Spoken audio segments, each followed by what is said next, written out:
Just a year after dropping his breakthrough hit, Ransom, Lil Tecca wanted to literally quit music due to his second album performing very poorly, being framed as a one-hit wonder by his own fans, to just a couple years down the line, completely reviving his career and back to dropping Billboard topping hits, now being seen as one of the most consistent and underrated artists in recent times. So here is why everyone loves Lil Tecca. So let's bring it back to 2019 for a second, where Tecca was just 16 years old. Yet that didn't stop him from dropping one of the biggest hits of that year, Ransom. And I don't think I need to explain too much about this song, it would simply go on to become a viral smash hit, originally debuting on the 93rd position on the Billboard 100 and would eventually peak at the number 4 position, a couple of weeks after gaining more momentum. And we can't talk about Ransom without of course mentioning the iconic Lyrical Lemonade music video that was released alongside it. I mean, at the time, this was absolutely absurd. This random kid just got a top 5 Billboard entry whilst being completely independent. Now, as an artist, it's good to get your first breakthrough hit. However, it's as important to continue putting out hits so you don't become a one-hit wonder, which Lil Tecca would actually accomplish with his debut project We Love You Tecca, released on the 30th of August in that year, just 4 days after his 17th birthday. This project would include more hit songs such as Shots, Did It Again, Amigo, Love Me, and even the Juice WRLD remix of Ransom. Honestly, the whole album is full of hits, as even just going through it now, some of my favourite songs are some of the least streamed ones, Side Note and Bossa Nova. Straight bangers. The project would debut at the 4th spot on the Billboard 200 albums chart and sell an impressive 70,000 units in its first week. Outstanding debut numbers. Now, even with the project being liked and performing well, Tecca faced some criticism early on. Tecca won't be the artist you go for deep music or songs with insane production, and he seems to know his niche, making background trap music. At 17, he still has insane potential as an artist. Listening so far, there's no songs which will make me go insane,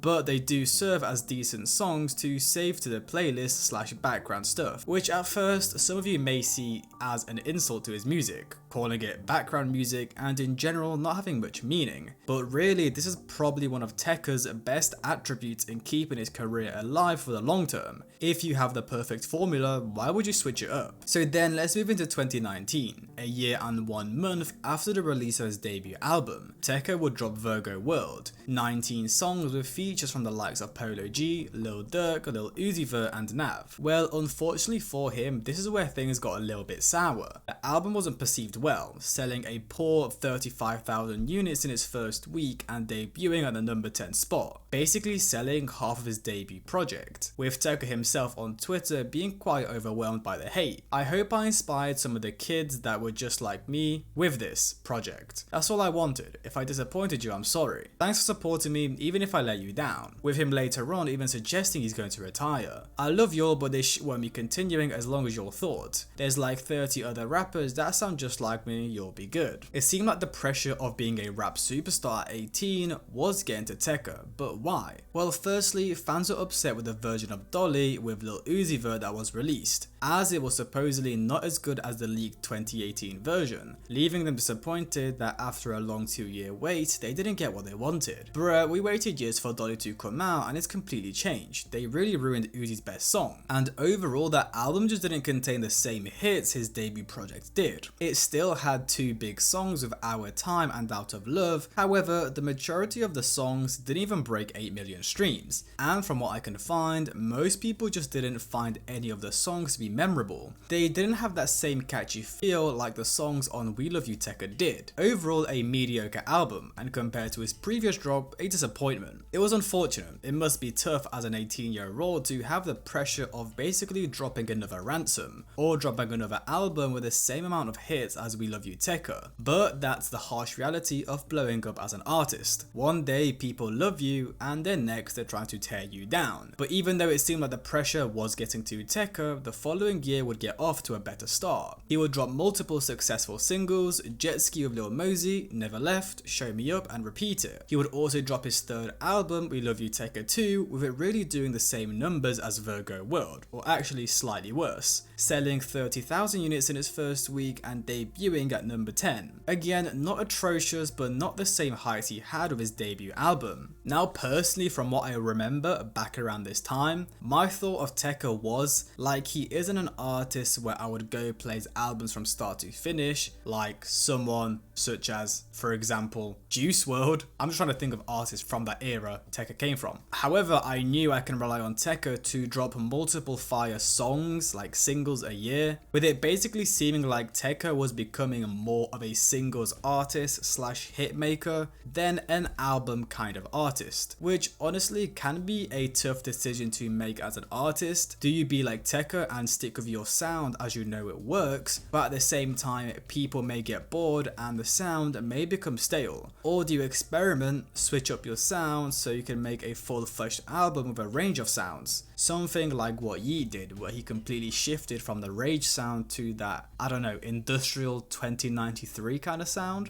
where you're taking a risk but you may also discover a new audience. I feel like these two guys on Reddit kind of displayed this perfectly. Did not change his flow at all since the last album. Don't fix what's not broken. It's just that it gets repetitive and the replay value is lower since a lot of songs sound similar. So yeah, he is making similar music year after year, but if it's working, why change it? However, at the same time, if you're listening to his 20-track album, it can get boring. Now, after We Love You Tecca 2, he would actually take a year break, presumably because the album's performance-wise, he was at a decline, so he probably wanted to take a step back and develop something new, which would end up working extremely well for him. So just under 2 years since We Love You Tecca 2, in the July of 2023, he would come back with a bang, dropping the single £500. The song would blow up, debuting at the number 60 position on the Billboard Hot 100 and peaking at the 51st position sometime later. At this point in time, it had probably been 2 or 3 years since Tecca got a top 50 Billboard entry, but it seemed like the wait was worth it, especially after his year break. Tecca took some time away to adjust his approach to music, with £500 acting as one of the lead singles to his album Tech, which would drop in the following months, selling 41,000 units in its first week and debuting at the number 11 position. Overall, very solid numbers, especially in 2023, as over the years with streaming, it's become harder and harder to sell higher numbers, with the album containing some pretty big songs, Heaven on Earth with Kodak Black, Fell in Love with Kenny Carson and Down With Me, with Tecca overall leaving great impressions after his break, dropping a very solid album whilst experimenting with some new production. And what I think everyone loved about this album was the fact it was really the same Tecca we have heard before,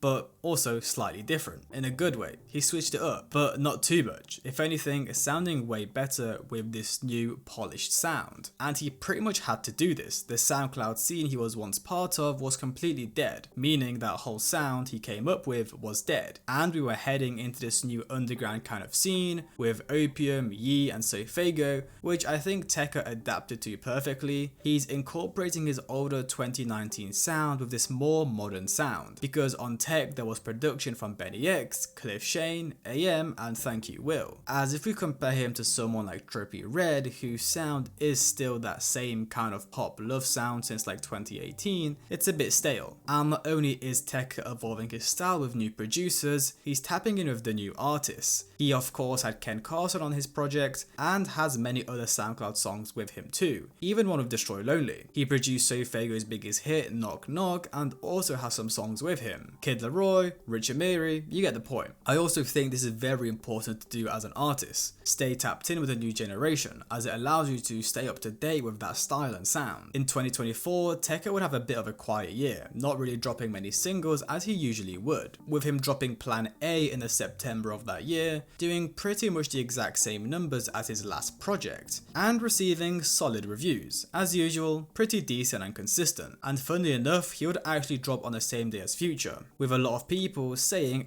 Tecca outdid him. Now I'm going to be honest, this project wasn't anything crazy, and if anything, I just kind of want to skip over it and get to the juicy part of Lil Tecca's comeback heading into 2025. But before we do, I want to show you this. In an interview with Amazon Music, Tecca would reveal he made 500 songs for Plan A, really showing us how dedicated Tecca is to his music, which again I just think shows us why he's managed to keep relevant over such a long time. Approach it too differently. I kind of just sharpen the skills that I know kind of work for me. Just trusting my intuition when it comes to like beat selection, like melodies, and at the end, like we make 400 songs and we just try to. You made how many songs? 400. 400 for this album cycle. And this was across. This was the album. It took a year. Yeah, this is since I finished tech. So out of those, we just try to pick the best songs. How many songs is that a day on average? Honestly, I don't know. Is that like a little bit more than one a day? Yeah, it's like 1 and a quarter. Yeah, like something like that. But there's some days where I might record 5 songs. There's some days I might not record, and then the next day I record 6 songs. So on the 14th of March, which many of you will remember as the day Carti dropped the longer-awaited, extremely anticipated music album, pretty much completely breaking the internet for a couple of days prior to the release. But you know who else was dropping on that Friday? Lil Tecca. He had a single titled Dark Thoughts. So with this dropping the same night as music, most people's attention was on the album, but somehow this single would absolutely pop off. The song would debut at the number 45 position on the Billboard Hot 100, eventually climbing to the 32nd position, and surpassing Carti's Evil Jordan and Rather Light in streams, with it supposedly being on track to be his biggest song since Ransom. Now obviously the whole music comparison is a bit skewed as Tecca dropped 1 song versus Carti who dropped 30, but I still think it's impressive that even though he dropped on the same night as such a big album, the song still managed to get shine and momentum. Now this is obviously a huge moment for Tecca, as having such a big single means he will have way more people paying attention to him, and with him dropping his album Dopamine this Friday, this could potentially be his highest selling album since the original We Love You Tecca back in 2019. Fans on Reddit even started comparing the interaction of likes album announcement posts with Dopamine and Plan A had, with the Dopamine posts having 5x the amount of likes, showing that there's way more anticipation for it. So what, Plan A sold 40k? I mean damn, Dopamine may sell upwards of like 60. Realistically, I think a solid amount would be 50. It sounds about right. Maybe if he has some cool features, he could push 60. I think he's having like Ken Carson on there. I'm not sure who else he could have. Maybe like Don Toliver. And actually, he dropped another single 2 weeks ago, Owa Owa, which had a lot of hype itself, especially as it's the first song released after Dark Thoughts. There was a lot of anticipation for that.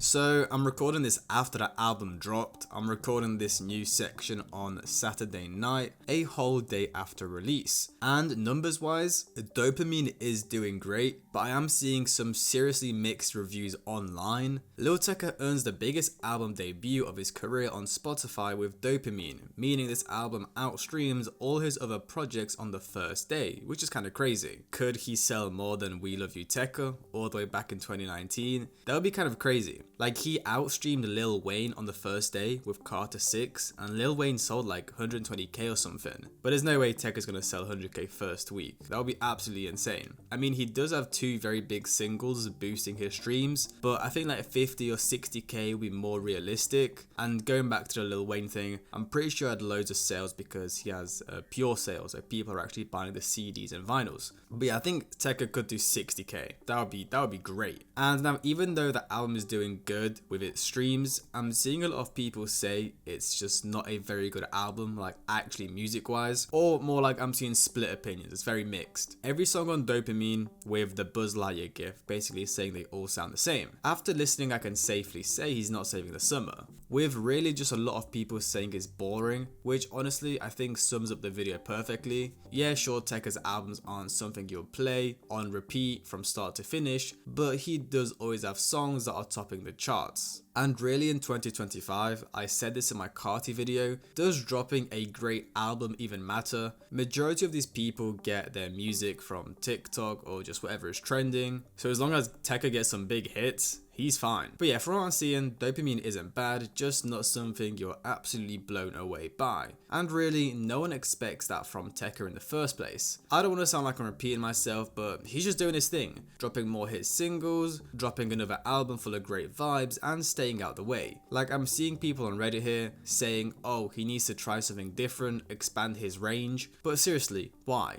Dark Thoughts has 200 million streams in 3 months, but he's supposed to start making something different. This is like telling Nike they should start making microwaves because they've been making sportswear for too long and making too much money. Like, sure. So yeah, I mean, Lil Tecca has done an absolutely great job at reviving his career, because really it was heading downhill after his debut album. People were calling him a one-hit wonder, his numbers were dropping, but he took that 1-year break, came back with Tech, and revived his career. So people may argue he makes the same song over and over again, it's boring, it's repetitive, but I think he mixes it up and adjusts his sound just enough where he can be consistent but not make it stale, if that makes sense. Overall, he's done a great job at keeping his career afloat, because if we look at some of his classmates, such as, I don't know, Lil Mosey, well, he actually had bigger than music problems, but I don't know, Polo G, Lil TJ, yeah, their careers are at a pretty terrible position. Polo G's last album sold like 20k first week, TJ's sold like 20k first week too, and not only that, but all the press and headlines surrounding their name are bad things. So not only does their music suck, but they're also terrible people that no one likes. You know, Tecca stayed out the way, no beefs, no controversies, just straight focus on his music and moving up in the music industry. Like, he pulls off the mysterious aesthetic perfectly, like he's not mysterious the same way like Carti was, but he does the perfect mix of like not being on the internet whilst also keeping his fans satisfied. Like, he keeps it pretty much strictly music. And as I said earlier, a lot of artists fail to evolve their style, sound, aesthetic, pretty much everything. They blow up and get content with where they are at, which leads to them getting sidetracked and not focusing on evolving as much, which leads to them being left behind and falling off. Unlike Tecca, who took a break, tapped in with a new artists, producers, polished up his sound, and has managed to stay relevant. Like, sure, Tecca isn't selling 100k with his albums every year, but he does have a very strong fan base and does very consistent numbers. So yeah, Tecca isn't an artist you can say got you through hard times and really became a super fan of, simply because I don't think there is too much depth to his music. But can you rely on him to drop a summer banger every year and a solid album?